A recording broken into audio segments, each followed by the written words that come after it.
الحمد لله رب العالمين والصلاة والسلام على سيد المرسلين وعلى آله وصحبه أجمعين।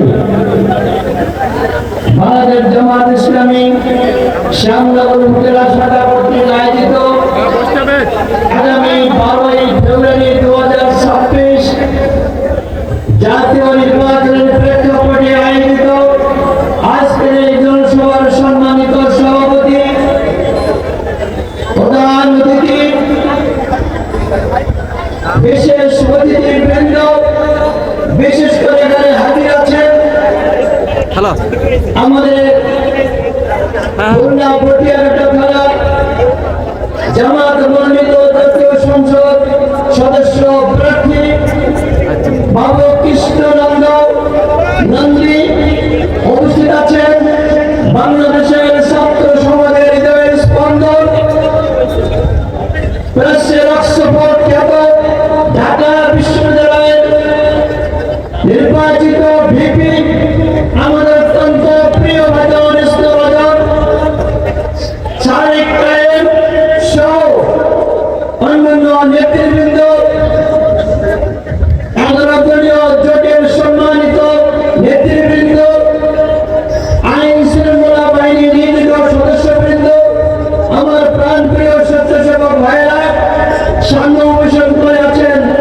আমার শ্যামনগর উপজেলার বিভিন্ন প্রান্ত থেকে আগত সম্মানিত ভাই এবং ভগিনীরা, মা এবং বোনেরা, সকলকে আমার সালাম, আসসালামু আলাইকুম ওয়া রাহমাতুল্লাহি ওয়া বারাকাতুহু।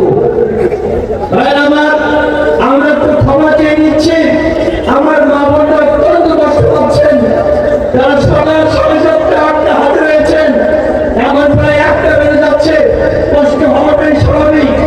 আমরা কতগুলো ক্ষমা করছি, আপনারা একটু সময় অপেক্ষা করবেন, এরপরে আপনাদেরকে আমরা ছেড়ে দেওয়ার ব্যবস্থা করবো ইনশাআল্লাহ। আমি কয়েকটি কথা বলতে চাই। এই শ্যামনগর উপজেলা বাংলাদেশের দক্ষিণ প্রান্তের সুন্দরবনের প্রদেশের প্রান্ত সীমায় অবস্থিত একটা বানভাসী এলাকা, একটা উপকূলীয় এলাকা।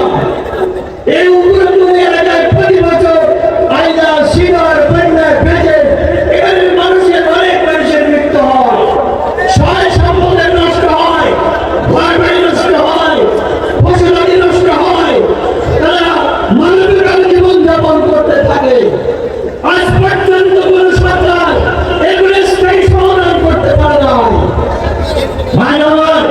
আমরা যখন 2001 সালে সর্বশেষ 2001 থেকে 2006 সেশনের সংসদে ছিলাম, আমি বক্তব্য বলেছিলাম আমার এলাকার দক্ষিণ অঞ্চলে, দক্ষিণ পশ্চিম এলাকার কমপক্ষে 6টি ইউনিয়নে মেগা প্রকল্পের বাড়ি দিতে হবে।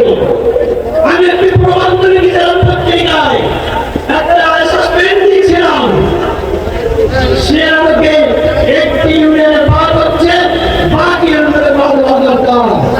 আমি নির্বাচিত হতে পারলে আমার প্রথম রাস্তা ওই এলাকায় পাঠানোর ব্যবস্থা করা, উন্নয়নের জন্য আমাদের শ্যামনগরের পর্যটন কেন্দ্রকে উন্নীত করা, রেল লাইনের ব্যবস্থা করা।